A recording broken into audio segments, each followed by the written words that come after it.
I'm Teddy with Sunstone Winery, I'm Kayla with Splash Nano, and you're watching Santa Barbara Talks with Josh Molina.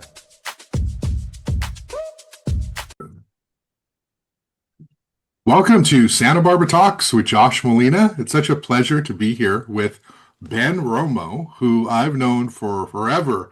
Back in the days when I was covering City Hall as a young reporter, and we were both young, less gray, no gray, I should say. And we've kind of grown up together, done different things, but it's such a pleasure to have you on the show and talk about a variety of topics. Housing. Yeah. And we'll get into the new Santa Barbara News Press and Newswell at the end, and talk about some of the national issues that are sort of gripping our country right now. Ben, how are you doing today? I'm doing well. I'm doing well. I do always temper that now because there's a lot to not feel real good about going on in our country, and that makes it tough. But I'm doing well. Thank you. Good. All right. Well, Ben, I want to talk to you about a whole bunch of things, but I thought just sort of first we could kind of lay the foundation a little bit. You've worn so many hats in this community over the years, from being a political activist, a consultant.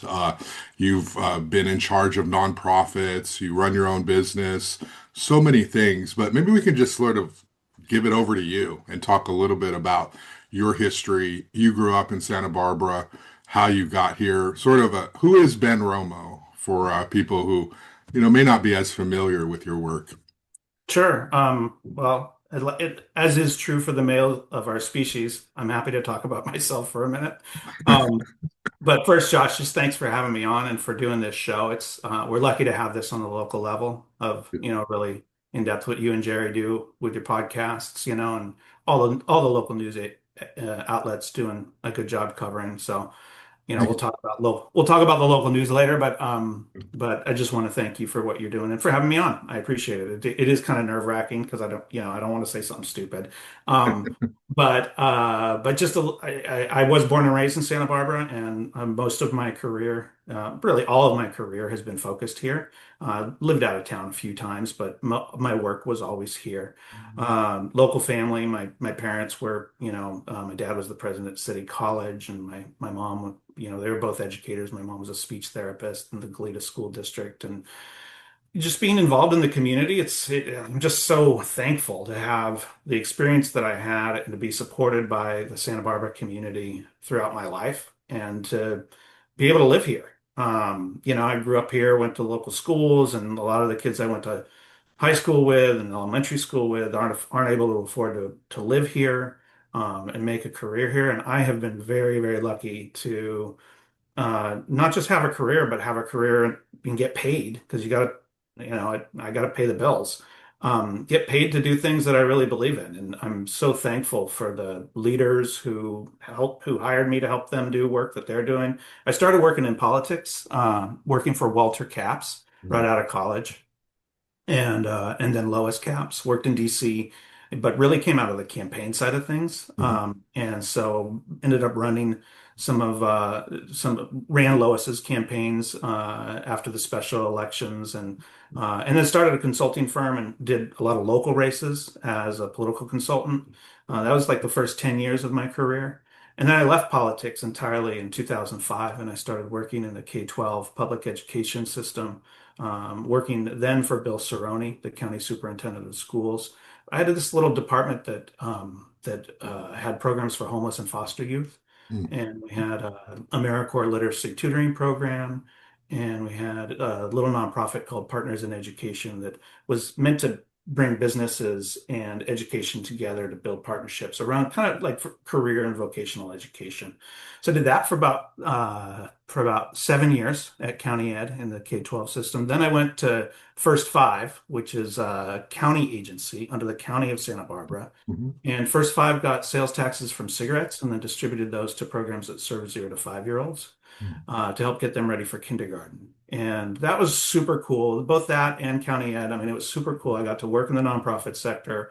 I was an executive director, worked a lot with philanthropy, and really began to learn bureaucracy and how to manage and manipulate, not in like a nefarious way, but just how to help bureaucracy and government, how it works and how to help make it work. And I love working on the local level because you can actually get things done.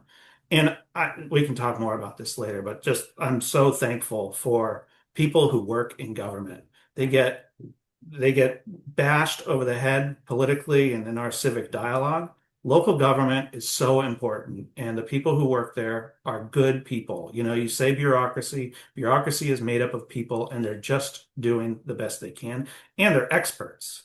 And they could go work in the private sector for a lot more. I mean, it just can't say enough for local government. That said, it was also good to get out of that. When the debris flow hit, I took a temporary assignment at the Office of Emergency Management, and for 9 months, I helped coordinate the recovery efforts after that. And when I did that, I left First Five and knew that I would start a consulting firm when I was done with the debris flow stuff. And so I've been consulting since 2019. Most of my clients have been nonprofits, people in philanthropy. And in recent years, I've been working quite a bit on housing issues with some of my clients, but still doing nonprofit and philanthropic work as well. Yeah, you grew up in Santa Barbara and you talk about the good work in government, and I thought of James Carriaco because Oh, you guys are old high school buddies or something. junior high. Anyone Mr. who works with Rodriguez. James, is like, James is a great guy. So, if you guys grew up together, you must have some good stories as well with James. Yeah, James sat behind me in Mr. Rodriguez's Spanish class. That's where we became friends. And we've worked together on things. And I mean, I'm so thankful. Like he's exactly who you want in local government, someone who takes the job super seriously. Like Goleta, folks in Goleta, I think of past council members out in Goleta and just like all the local elected officials. Like, you know, maybe you don't agree with them, maybe you do agree with them. They're doing the job, and it's a terrible job. Like, they get blamed for everything. They're not able to control everything. Like they're doing the Lord's work here, and I think we all need to give them a bit of grace sometimes. Maybe things aren't perfect all the time, but local elected officials like James, like we can point to so many who I'm thankful for doing that work. So let's dive into some housing issues. It's obviously it's the story of the day, but it's been really the story for decades. And there's so many people who are trying to fix what's going on. And, from the state level to local leaders to developers to people in all of these different spaces. So, Ben, you've got some history here. Can we talk a little bit before we get into specifics of maybe, housing policy locally? How did we get here? I mean, we're in this situation where projects are being proposed, they're high density. It feels like we're trying to catch up. All this controversy will come up about, is it too big? Is it too tall? Who is it serving? Is the state pressuring us? What's really behind all of this? Does it pencil out? We're losing people in the community. We've seen an exodus of Latino families going back a decade now. And that's all the stuff that we deal with, on this daily basis, transportation, commuters, environmental impacts. How do we get here? I mean, Santa Barbara, you think you got this progressive community. What happened? Why are we so behind here in terms of supply for housing? Well, let me take some personal responsibility for it. I remember when I used to run campaigns, political campaigns back in the late 90s, early 2000s. And there were two kind of evildoers that we would kind of attack politically. And they were number one, oil companies, and number two, developers. Hmm. Any and all development was bad. And that was a mentality that existed in our community. The city of Santa Barbara, I do most of the work I'm doing on housing is in the city of Santa Barbara, some in Goleta. But the city of Santa Barbara, in I think it was 1979 or maybe 80, they literally put a cap on the number of people who they wanted living in the city of Santa Barbara. It was at 85,000 people. And I mean, that is about as exclusive as you can get. And they designed a planning system to align with that, which meant that really nothing got built. And you can see a precipitous drop in the number of units that were created. And typically in a housing market, this is what I've learned. I'm not like a developer, but in recent years I've gotten involved in this, and so I've learned a lot and changed my mindset, frankly, on a lot of things. But when what we have in our market is an enormous amount of old housing, multifamily complexes. And then starting in 1990, we stopped producing much at all. So we have a bunch of old and a handful of new projects. And so we're out of balance. And That's a real challenge. So now the state of California has uh, has started holding communities accountable for failing to do their part in producing housing. Because every community, we're part of a state. We're not just an island nation here. We're part of a state that has a responsibility to provide housing for the people that live here. And every community has a shared responsibility in doing that. And we have failed. And many other communities had the same mindset. Things have changed greatly with the state incentives, which aren't perfect for sure. We see some examples of here locally of how those have backfired. But, the builder's remedy projects, for example, those are here because we have failed as a community to produce the housing inventory necessary to provide the housing for the people who work here and who live here. And the state basically said like, hey, you got to do it. You have to be serious about this stuff now. And we haven't done a good enough job. And the state said basically, if you continue to fail at it, you're going to lose some local control. And there are aspects of that that concern me a lot, especially with some of the extreme examples that we've seen locally. And I feel like we should retain our local control, but we also have to make things actually happen locally and function. Government has to function well, otherwise it loses legitimacy in the eyes of people who it's meant to serve. So you talk about this 85,000 number, this cap. So this presumably was set by a city council at some point. Was this the 80s, I 90s? think it was either 79 or I think it was 79. It was either Okay. 79 or 85. I forget which year it was. All right. And you hear like the NIMBY term thrown around. It's been around for a long time. Is Santa Barbara a NIMBY community, or at that time, would you say the preservationists, the ones who were advocating for sort of environmental sustainability, were they sort of driving policy, below the electeds, and the electeds were responding? Who were the driving forces at the time that were sort of saying we need to cap? Because I would imagine it was water, right? It was environmentally driven. Of course, views are always an issue for some people who, depending on where you live. But Yeah. what were the driving forces back then that were sort of pushing for that? Well, you asked the question in a way that I want to push back on a little bit because I think and I think this is part of what's challenging in our civic dialogue right now is that we look for like the evildoer that caused the problem.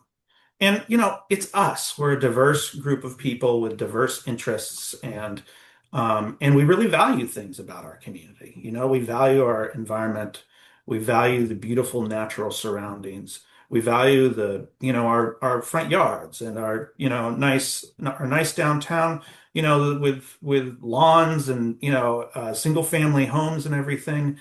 At the same time, we as a community have this economy that depends on a certain number of poor people living here. And our economy depends on that. And for example, we're an aging community, and that aging community needs in-home healthcare providers that happen to be woefully underpaid and can't afford to live here. Neither can the plumbers or the bike mechanics or who, basically almost anyone young who doesn't come from some means really struggles to live here. And so we are a community out of balance. So I feel like, I just wanted to push back because you're saying what were the motivations here? I think the motivations were many. And were they all bad? No, it's just what I see a lot in local government is that when government sees a problem, it almost always comes up with a government solution and the pendulum swings back and forth. Hmm. Like we're known as a progressive community. I don't remember, I don't forget, or I do remember, not so long ago, there was a conservative majority on the Santa Barbara City Council. Yeah. You and I were around for that, Right. right?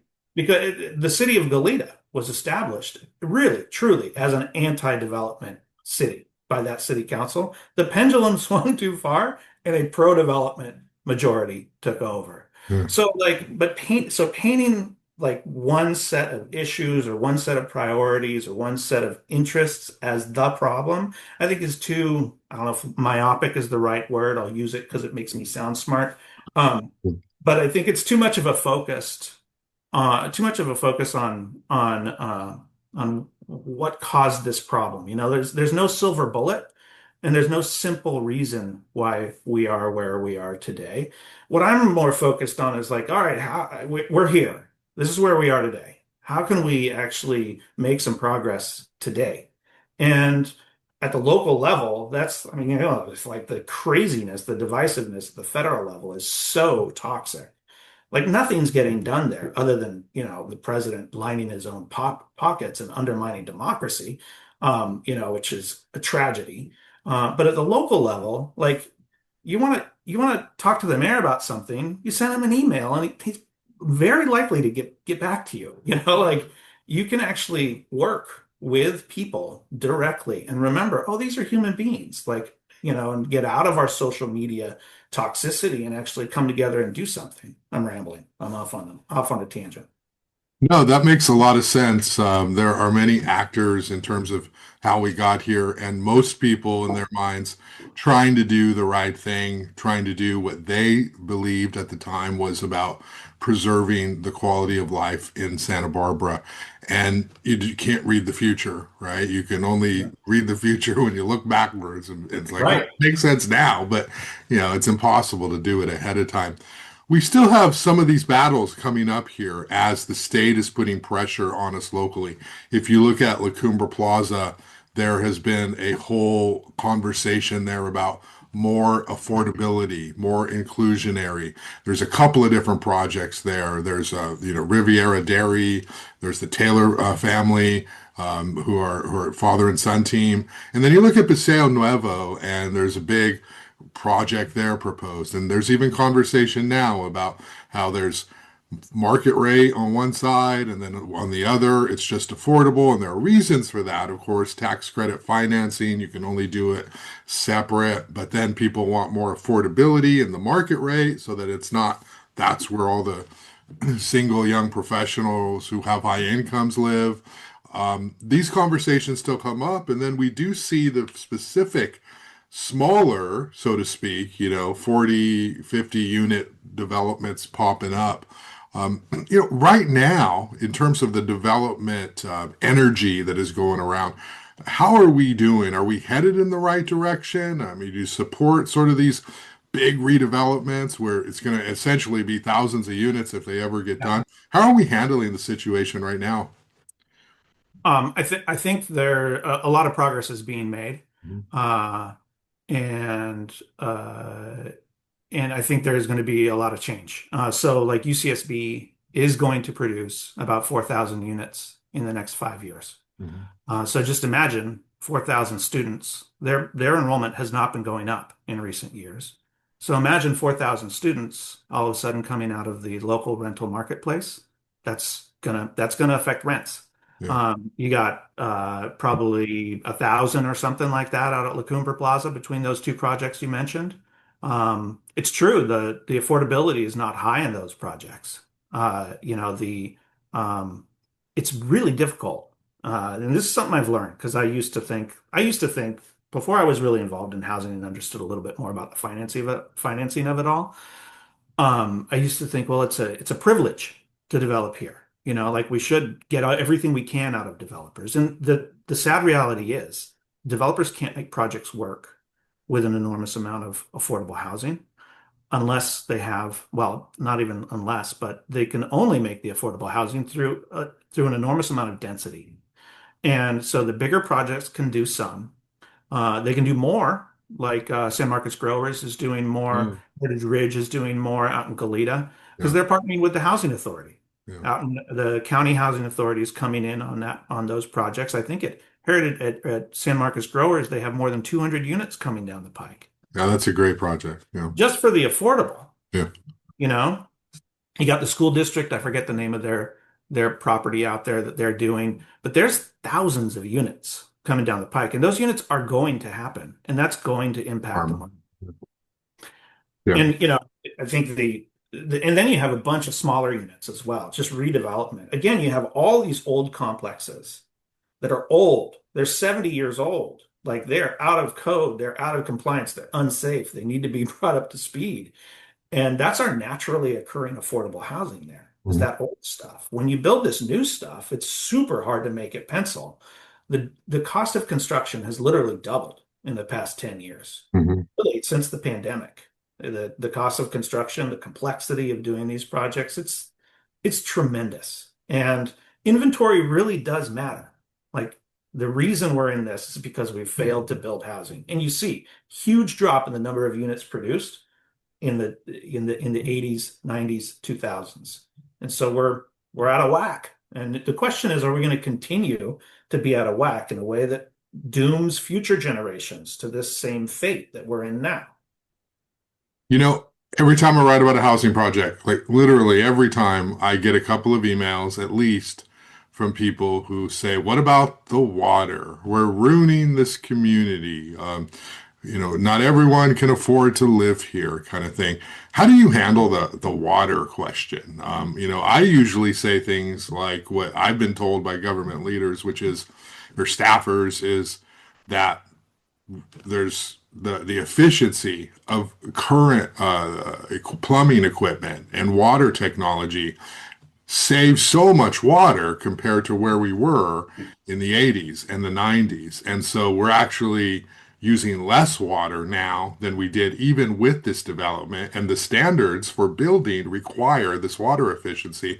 And so obviously that doesn't mean it's in unlimited, but that's not the driving force. Now, obviously right now we've had lots of rain and our water supplies are good and you never know where things are headed down the road. But how do you respond to people who say, we can't just build, build, build, and I know we're catching up, and because we're going to ruin our natural resources. Yeah, well, first off, I respond by saying I'm not an expert on water. Yeah. So again, I'll resist the tendency in the male of our species to blow hard on things I know nothing about. But my understanding is that water for residential is far less impactful than many other uses. Yeah. Uh, and we have increased our efficiency in development. And the city of Santa Barbara doesn't really have a water problem. City of Goleta, the Goleta Water District has a moratorium it imposes. Right now, that moratorium is lifted, but it's questionable as to whether that's even really a problem. So when it comes to residential, it's not really that as big of an issue as people say. Yeah. That's what you just explained. That's what I hear. State water, I think, made a big difference. I think it used to be a much bigger problem. Right. So you talked about supply, right? It's just building is the answer. Heard that. If you increase the amount of supply, then it's just going to lower rents naturally because of the fact that there's more to choose from. Let's dive in a little bit with this inclusionary issue, and then I'm going to ask you a specific question about some of the work you've done. But Yeah. it always comes up, right? We need more affordability built into these projects. And then the developers will say, well, we need more density because with Santa Barbara's height requirements and density rules, we just can't, it's not worth it. The cost of land, the cost of loans, construction financing, insurance, it is so difficult. And at some point, it just becomes not worth it if we have to uh, build too many that are below market. And so you hear that. And then, of course, the natural response to sort of the layperson is, oh, come on, you guys are making so much money. You're just greedy developers. You don't necessarily want to have more affordability because it means less profit for you. And that's a simplification of the arguments. But at the heart of it, that's sort of what people think is, well, if you're going to build in Santa Barbara, I mean, this is the most expensive rents in the world. You should be able to set some aside. Talk to me about inclusionary and that puzzle, that formula. It sounds like it's not the same everywhere. There are many factors, but do you support inclusionary housing? Do you think it should just be 100% market rate and let the supply fix everything? What is your thoughts?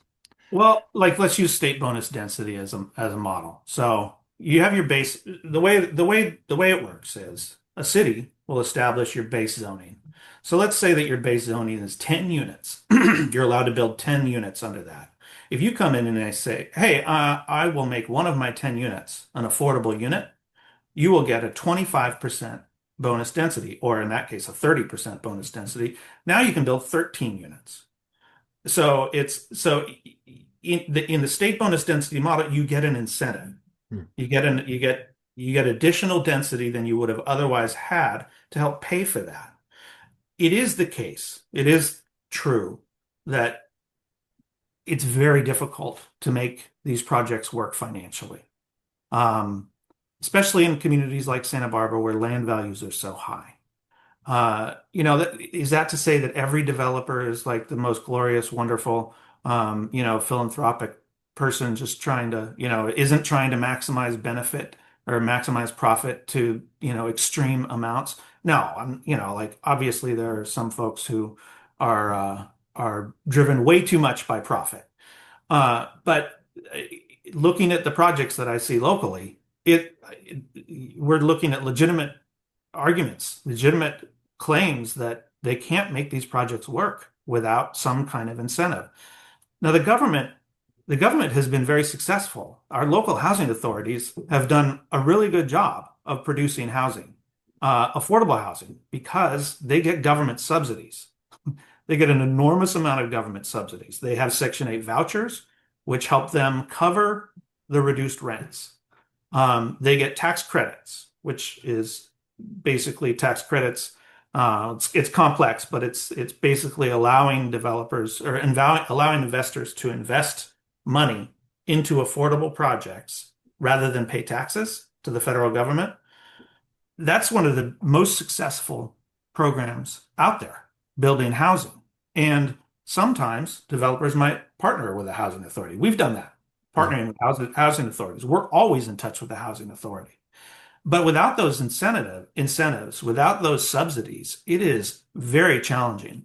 I do support the inclusionary ordinance locally. We've been advocating on the adaptive reuse policy to exclude projects in the central business district from the inclusionary ordinance because we recognize that downtown is the most expensive land and it's the most complex place to build. But outside of downtown, apply it. Where land values aren't as high, where projects are easier to do, go for it. Yeah. Yeah, my dad lives in a Section 8 voucher in Santa Barbara, and I'm hopefully Trump doesn't take those away. I know there's the freeze of new ones, and then there's been even further talk of less funding, so things would have to be shuffled. It really affects everybody, the housing situation. And the housing authority is great. Rob Fredericks, Yeah. Pearson before him, just everyone who's done a great job there. I don't think people realize like what an incredible jewel we have in the Santa Yeah, Barbara Housing Authority to absolutely. create these projects. And the And county housing authority too. yeah, All of those subsidies target low incomes, folks who are earning, as they should, lower incomes earning 80% of the area median income. yeah. So when you get up into the workforce housing, anyone 81% and above earning 81% and above of area median income, there's no subsidies for those units. So it's really hard to produce those units. So let's talk about your adaptive reuse program because you've been doing some work in this Yeah. space the last couple of years. It's been at the Planning Commission, the City Council, and everyone sort of seems supportive of it, with the exception of a couple of points of contention, one of them being inclusionary Yeah. and whether these projects should have the 10% requirement for affordability. Walk me through adaptive reuse downtown. These are commercial buildings where they're underutilized. Hey, maybe we can put some residential in there. Help me understand that process and why you, or not you, but, your clients, the Yardy brothers who have done, I guess, great work with some of these projects, why it's such a challenge to do affordability down there. Well, I got into this. My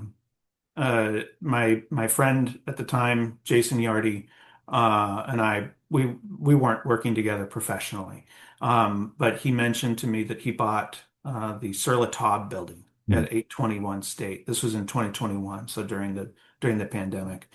And he said he was going to put two penthouse apartments in the upstairs. It was 6,000 square feet of retail or office upstairs, and then 6,000 square feet of retail.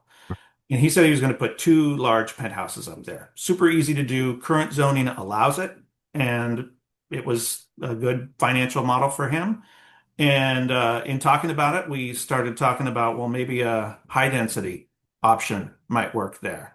And he also kind of had this mentality, and he talks about this, Jason does. He had a mentality that the city would be really terrible to work with, and that they would, make it really difficult to do anything there, and that penthouses were just simpler. And kind of shared with him, along with our architect, the great Brian Kernall, kind of shared with him, no, the city would be really welcoming of this. And so what we did there was we converted the building to 14 residential units. We did four downstairs, 10 upstairs. And we were working with the housing authority just as like kind of advisors. And they were also offering some of their vouchers to cover our affordable units. We had four affordable units in the project, more than we had to do under state bonus density. Hmm. And so we got to know the housing authority, and we worked with the city, and the city was very, very helpful. I mean, they weren't doing us special favors, but it was just like it was an easy process. These internal conversions of these commercial buildings to residential, they don't go to the planning commission. Maybe they go to the Historic Landmarks Commission if you're like replacing a door, but if you're doing everything inside, it's basically viewed as a tenant improvement. And so it's a much easier process. So we got that project approved in 10 months with building permits in about 10 months. And Jason was so pleased with the whole process that he donated the building to the housing authority, and they have since made it 100%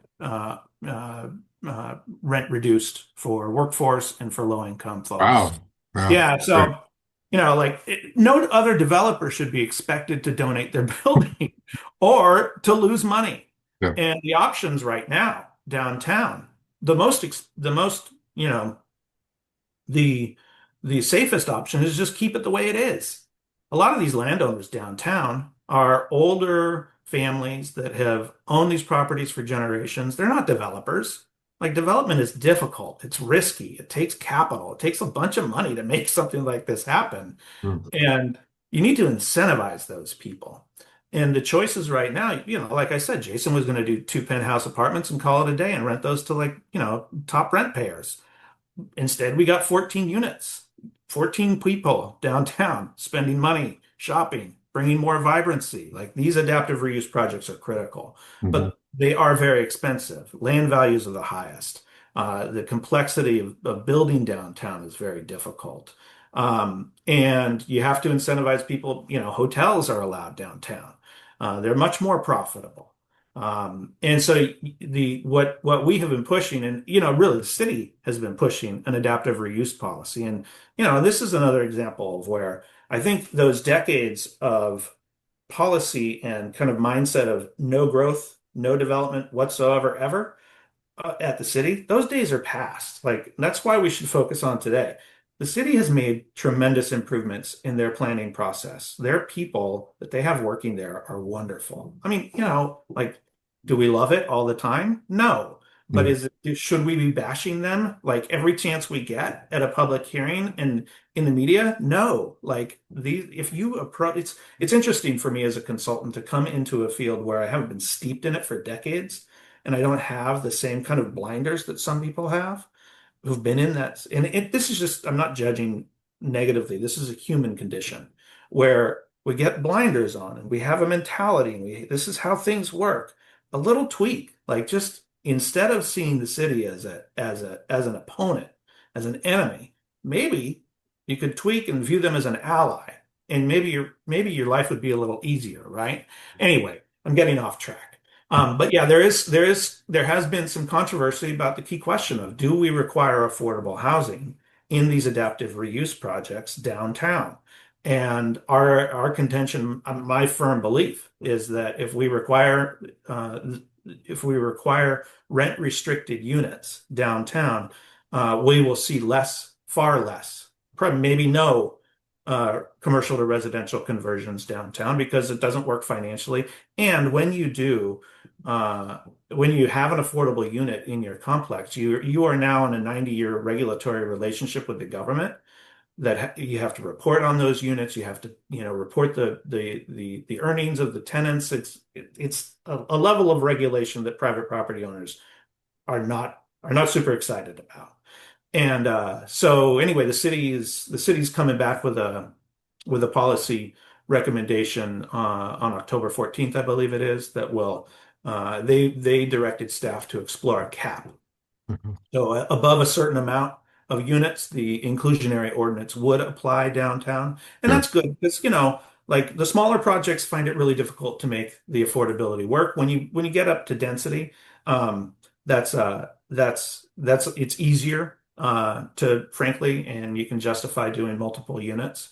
Another thing about downtown is not every building can be torn down because a lot of them are historic. Yeah. But some buildings, an owner might just have the option of tearing that building down. And then they would be doing a high density, very tall building, most likely, using state bonus density to get around the city's height limits.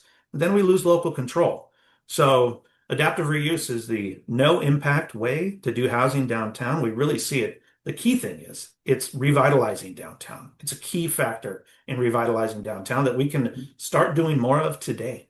And that gets to like, let's make government work. Come on, let's make it happen. Mhm. My name is Naomi Jane, I'm Michelle Voigt. and you're watching Santa Barbara Talks with Josh Molina. So you're not allowed to build taller. So if you do adaptive reuse on a commercial building like the Sur La Table building, could you have built another story or no? No, everything in the same walls, Okay. and in the roof. If you want to build higher, you'd have to go through the regular planning process and then All and right. go, it'd be a much the adaptive reuse policy allows unlimited density as long as you stay within the envelope and the roof of the building, So that which means incentivizes small studio units. Yeah. that's the idea. Get more people downtown, get more people into these buildings that are already built, so you're not having to tear things down, and we don't lose our local control. It's a great path forward. Off the top of your head, Ben, or maybe you know these numbers, what is the difference? So when you think about it, like, oh, well, add a couple more affordable units, that takes profitability down, I've heard, to 5% or something. And then these developers won't do anything unless it's at least 10% or 8 to 10%. How significant of a financial impact is it on a developer if they actually had to build inclusionary downtown? Because it sounds like you're saying some developers, if they're not just good people like Jason Yardy, they're just, I won't do business there. It's not worth it to me. What is how significant is that? It's not about making, oh, I'm not going to make more money. It's about, I'm going to lose money, or it's just not worth it to come out even, or what is that like? Yeah, I mean it's Hmm. for every unit, it's in the tens of thousands a year. Okay. And the problem is, developers, builders have to finance their projects. Most aren't coming in with a bunch of cash and doing it, right? Um, and so they have to finance it and they have to pay that off with their revenues. And it costs so much to acquire the land and so much to build that it just doesn't work. And Yeah. so if you throw on top of that, basically any disincentive that you throw on top of that is going to bring a project to a point to where it won't work financially. And especially in the context of where other options could be more profitable, you know. Yeah. So, last question on housing. You mentioned the builder's remedy and sort of Yeah. the state of California doing passing these laws, these one size fits all. We saw this project behind the mission, right? Yeah. 8 stories. Can you imagine that? We do need housing, but is that the right spot? There's even the Grand Avenue housing. I mean, what do you want to say? Is the state handling this right? Some communities have tried to push back and sued. I don't think they've been successful. The fact that they're losing local control because a lot of this gets blurred, right? I mean, we do need housing and we need as much of it as possible. Does that mean we need an 8 story tower on the mission But no, in Santa Barbara? For people not in Santa Barbara, that may sound like, oh, what's wrong with those people? But there are real legitimate reasons for something like that with evacuation routes and yeah, also just building on that site in terms of, what it used to be and, artifacts and remains. I mean, absolutely. there's a lot of stuff there. What's your advice to the state of California, in sort of handling these builders remedy projects? Well, I think the builder's remedy hammer that is being wielded by the state is a one size fits all approach, which, we use a lot. We're always looking for the silver bullet, and it works in some ways but when you have a reckless, kind of ill-informed approach. I don't know a lot about that project. I think it's terrible. I would never work on a project like that. Um, but the you have people coming in and taking advantage of that. And so, I mean, we're lucky to have a very powerful state senator named Monique Limon Yeah. who took it upon herself, and the governor, I think, is supporting this approach to bring a state solution there that I think is gonna work. The Builder's Remedy, I remember working with other developers when Builder's Remedy was first coming about. I mean, first of all, the Builder's Remedy only kicked in if cities were unable to approve their housing elements on time. Like Yeah. it was clear, everyone knew it. Right. So, I mean, the only reason we have that project is because, City of Santa Barbara, City of Goleta, County of Santa Barbara, I believe the City of Carp, all of them failed to approve their housing elements on time. So all of them are subject to these builders remedy projects. So, it's there's blame to go around. Now, we're stuck with this monstrosity, as I would describe it, back there. And again, Monique has come in and made it a little more difficult. But back to what I was trying to say before I distracted myself. When Builders Remedy first came around, I remember some folks in the building community that I interact with just in my work. Like it was kind of like, oh wow, like this is free reign to do whatever people would want to do. This is crazy. And actually, it's pretty hard to make these Builders Remedy projects work because you have to do a certain amount of affordable.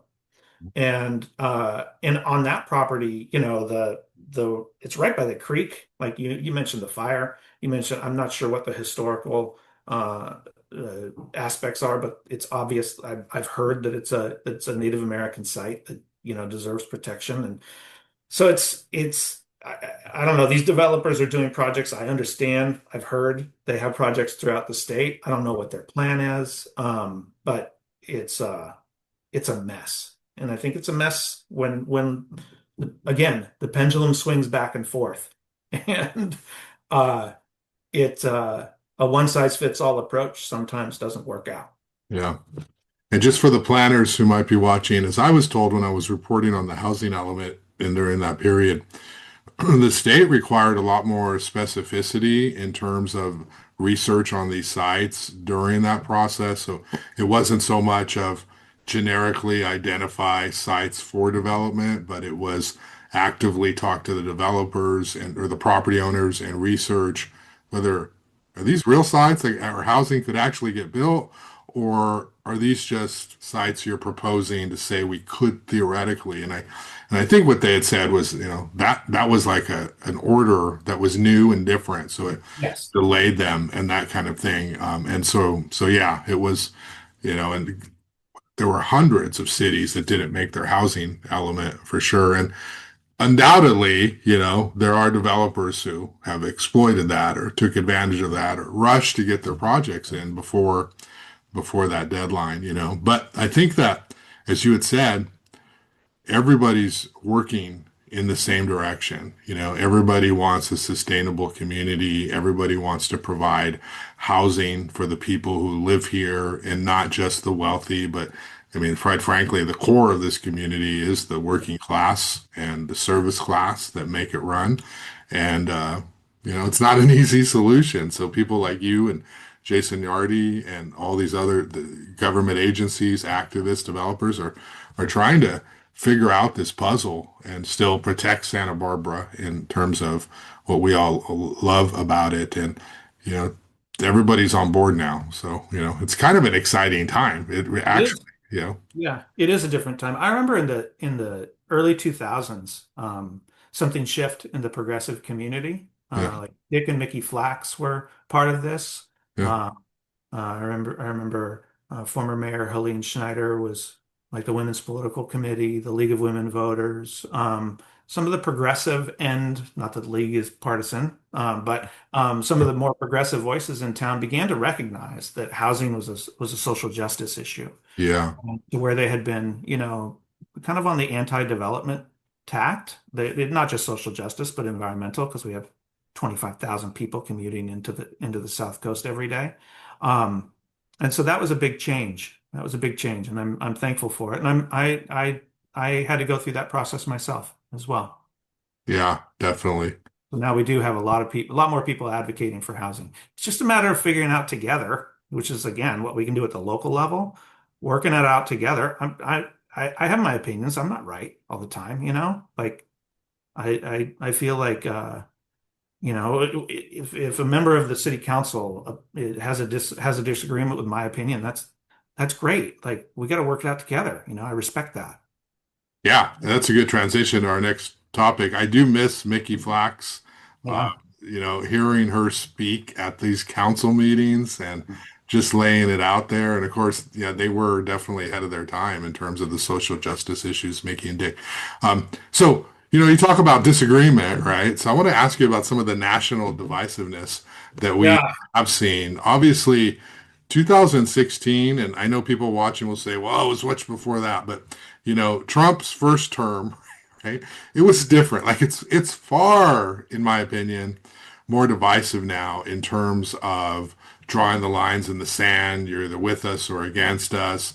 We recently had the assassination of Charlie Kirk, and that just blew everything up on social media, and everybody has an opinion on that, and whether to mourn him or not mourn him, whether he was a racist or not, all this stuff. And it's just so hard these days to have an opinion and expect other people to like hear it without automatically like shooting you down when it comes to politics. What do you think of the state of the country right now? And I know you're a liberal progressive guy, right? I know that is your roots. Proud. What do you think of the situation that we're in right now with our national divisiveness?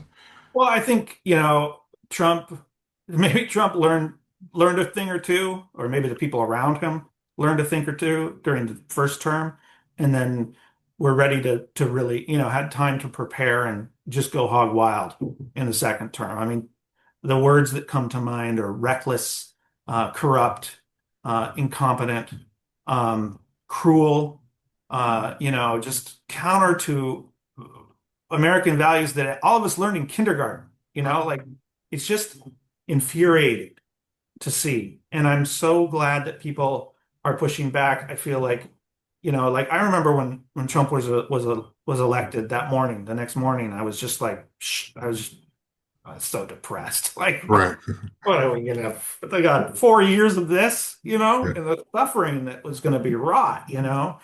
And I just tried. I like, what am I going to do? Am I going to lead some national movement? Like maybe my ego would trick me into thinking that I would be able to do that. But I was just so thankful that I do have the ability to work on the local level, and I really believe that, you know, and our history has shown it. My daughter's mom, Jordy, who you've done podcasts I know with. Jordan. She's a professor at City College. She tells the last class of every semester, she shares with her students just a really important fact, which is that, Americans have a long history of coming together and doing amazing things.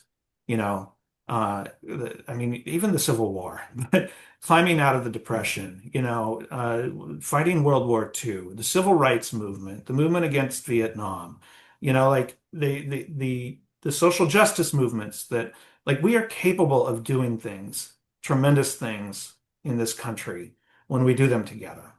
And at the national level, things have become so toxic and so dysfunctional that I really worry about our future and our democracy.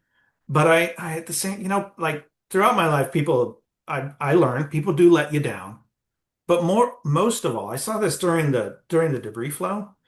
At their core, most people, not all people, but most people are good and they Mhm. want to do good, and we have a chance to do that on the local level. Um, and so it's kind of like think globally, act locally. Like, what can I really do? I'm just thankful that again, I've had a career. I get to do work where I do work that I believe is additive um, to my community, and I'll do what I can at the national level. I mean, as much as little old me can do anything like that, um, but yeah, I do get frustrated. Having worked in politics, I do kind of watch what's happening and like I can observe and I see when I was in politics, I worked in DC. I worked on Capitol Hill in 1996. It is the case. Our political system is a democracy and it has been corrupted by money and people seeking power, emotionally damaged people, people who are hyperactively addicted to wealth and just the accumulation of wealth beyond anything that anyone needs. So our political system has been corrupted. Our economic system that I believe strongly in is capitalism. I'm a capitalist, but that too has been corrupted. And we need to really focus on fixing that because those systems were meant to represent all Americans. And I feel like many Americans, like I feel like the MAGA movement, Trump took over the Republican Party. The Republican Party doesn't exist anymore. Folks on the Democratic side of the aisle, they're not performing at the level that I would hope in terms of pushing back. Like they're getting there, but they didn't go through a revolutionary change. They're evolving into it. We need to give them a little bit of time. And there are people doing hard work and important work. One thing I think is lacking, again, we got to get push back against the excesses, the corruption, the undermining of democracy that is coming out of the Trump administration. But I do feel like our civic dialogue nationally has been dominated by a shouting match between two opposing sides.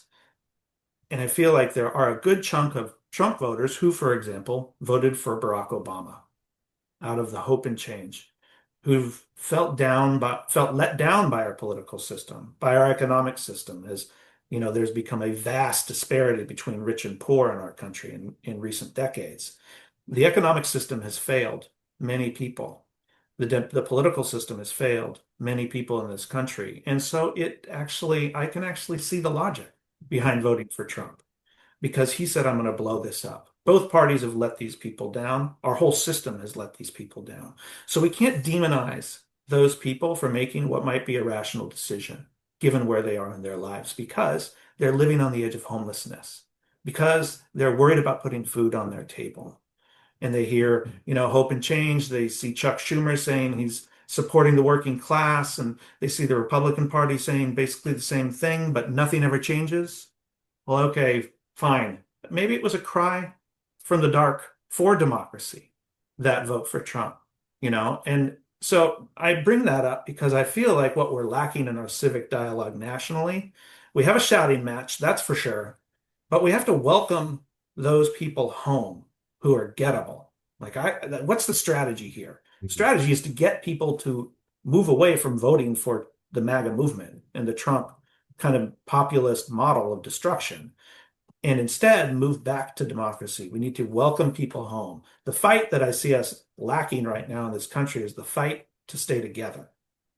That's what I think we need to really focus on, in addition to pushing back. And God bless everyone leading that work. Sarah Longwell, Tim Miller, everyone at the Bulwark. Listen to the Bulwark, everyone. Best podcast for both honest, truthful analysis, but also hope for where we might move forward. Listen to the Bulwark.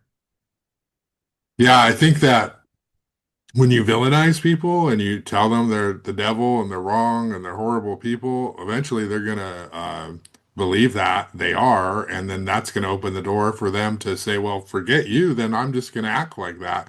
And you don't ever bring anyone in through attacks or insulting them, and that's true on the micro, just like relationship, friendship level, and it's true on the big level, and it's true on social media. If you attack somebody, you're basically saying, I don't believe you have the ability to be good or to see my perspective. And if you do it over and over and over, then yeah, these people are going to end up voting for other people. And then the whole political movement is going to grow because you attack them for years, instead of trying to bring them over to their side. And I think we see that on a national level. It, It's not just attack. It's also you yeah, can't dismiss people. yeah. You know, like we should encourage disagreement, and that's what brings us to understanding. Yeah. Yeah, very true. Hey, Ben, we've got a few more minutes left. I Yeah. don't want to shortchange the last part of this conversation, so let me Yeah. just dive in a little bit.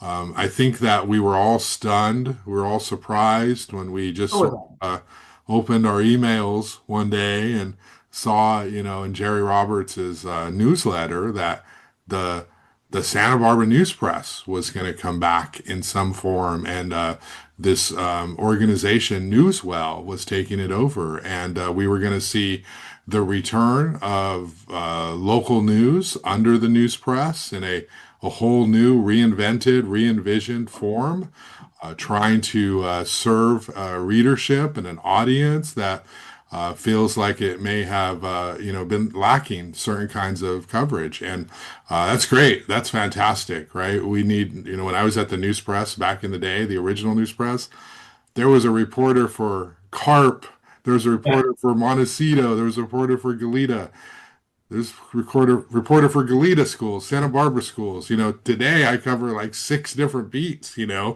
and Yeah. we need more news reporting, more local coverage. What happened? Yeah. You were instrumental in this, right? You and your I guess your partners. You talk about it. How did the news press come back? Could you sort of walk us through how we got Sure. Sure, it was circuitous and it was a fun project, and it really started, the news press filed for bankruptcy, and in 2023, I think it was it? Yeah, it was 2023. Filed for bankruptcy, and when it did, I work with people in the media, and it's a small town. One of the things that I heard was that the archives of the news press were super important, like from a historical perspective. And and I heard that from a number of people, and there was concern because people didn't really know where it was and what the status of that was. And so I was just watching it, and I talked to my friend and client Jason Yardy, and yeah, I just mentioned this, and we both grew up reading the paper. Like I was in the paper when I was a little kid. From I think the first time was when I placed third in a big wheel contest down at Ledbetter Beach. They listed the winners, like 130 years of Santa Barbara history at the news press, right? So anyway, out of the blue, this company from Malta put a bid in through the bankruptcy process to buy the digital assets of the news press, which included the archives, the digital archives, the trademark, and the domain names. And everyone was kind of like, what is this company from Malta doing with this? And from what I understand, this company is affiliated with or works somehow. What their plan was to do. This is what I've learned. I can't speak to their whole business model, but this is my perception. Was that they were going to use the digital archives of the news press because the news press had so much legitimacy with search engines. Those archives would drive a lot of clicks on the internet, the World Wide Web. Yeah. So they're clicking. So they were trying to drive clicks. They would use the archives to drive clicks to internet gaming websites. I mean, it's like, what are you talking about, right? So anyway, that was a little that was annoying, and we were interested in the archives. And Jason had, we were very quiet about this at the time, but we went in and competed for through the bankruptcy process. We went in and through an open auction, and we ended up buying those assets with the intention of preserving the digital archives. And when we did that, we also bought the trademark and the domain names. Basically everything to restart the paper. That wasn't our intention. We were not looking to do that. Then the Historical Museum made clear, and we got to know the Historical Museum, Santa Barbara Historical Museum. They made clear they were interested in the physical archives, which were still in the building. And so we started working with them, and they ended up uh, buying through the bankruptcy process the physical archives. So we had the digital, they have the physical. We arranged for them to get a copy of the digital. That's all going to be preserved now and in some way that can be accessed publicly. So mission accomplished on the archives. That was a purely philanthropic effort. And then all of a sudden, we ended up with the assets that were necessary to restart the business. Some people approached us about buying those, and we were really concerned about if this was to be restarted, the news press, that it be done in a way that had the community's interests in mind. And we didn't know, I'm not saying that those people were bad people, but we didn't want it to become an internet chop shop for internet gaming, and we didn't know what those for-profit entities might do with it.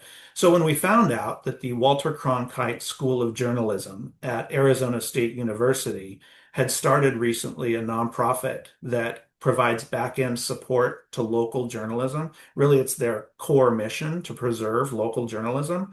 That we decided to donate the assets to the Cronkite School and this nonprofit they started called Newswell. And that was appealing to us because we knew that their core approach was to preserve local journalism, that they would do it in a thoughtful way, that they would have the community's interests at heart. And I think they're taking their time to figure out what that model might be. I don't think it'll be like a conventional, well, I don't know. I don't know what it'll be. When we donated it, we were clear we want nothing to do with it. We don't want to be journalists. We're not journalists, and we wouldn't ever pretend to be. So, looking forward to what they make of it. Yeah, that's quite the story and quite the resurrection It's because weird. of the whole history of what happened there. No one thought that it would ever be revived in this new form, and it has been, and that's an amazing story.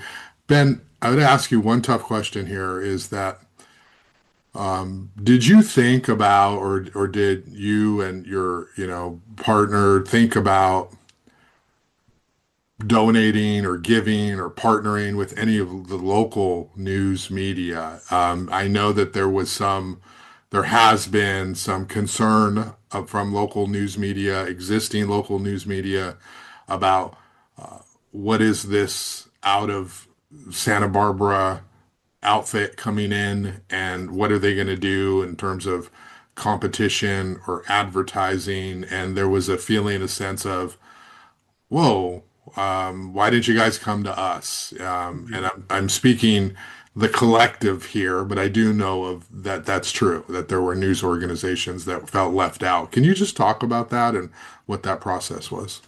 Yeah, well, we did think about that, Yeah, and I researched that, kind of where what the philanthropic space was because we were looking to make a donation, yeah, and we wanted it to be a philanthropic donation because again, not a for-profit entity, but one that had the broader mission of local journalism as their core identity, their reason for being.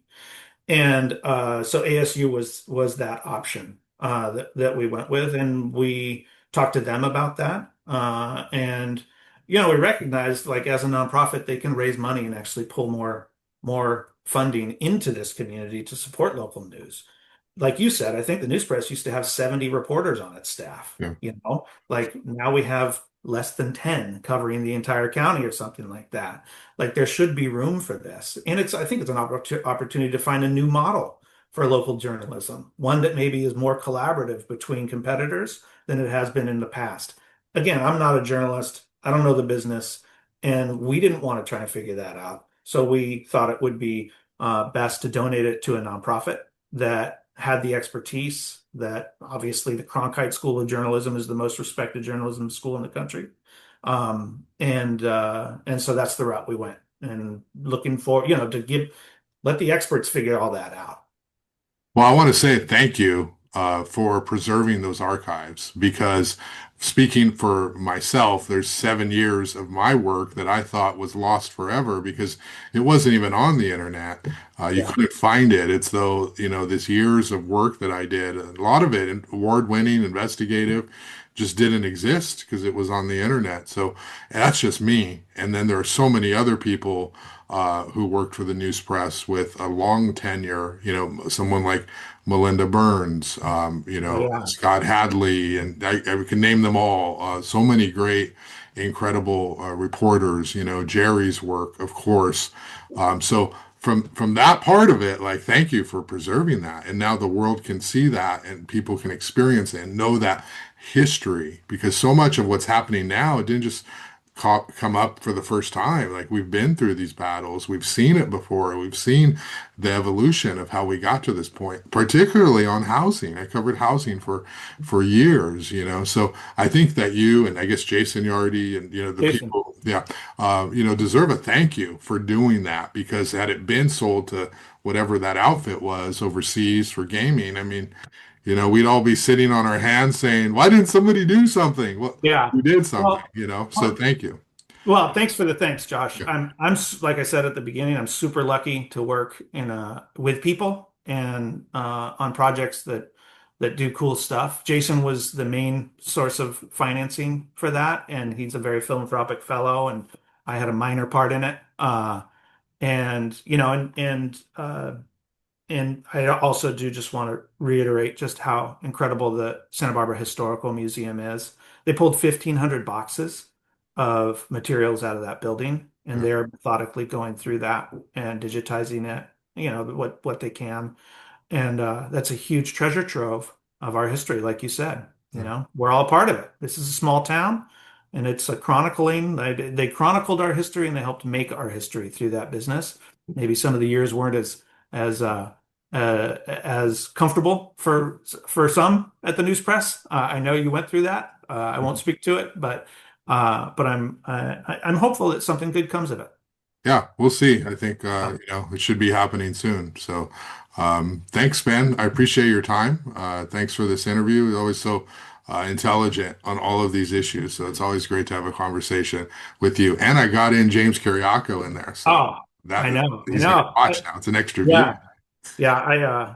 I was. I'm just thankful that you do this show, Josh, and that Thank you. that you create a space for conversation. And I hope people agree and disagree with what I have to say and get involved. Yeah, great. Thanks, man. You were one of my original guests before YouTube. It was just like an audio version out there, which Right. people should go back and listen because that was a great conversation. It was like twice as long as this. Okay. All right. Wow. Have a great day. Appreciate your All time. right. We'll You talk too. soon. Take care. Thank you. Thank you. Bye bye.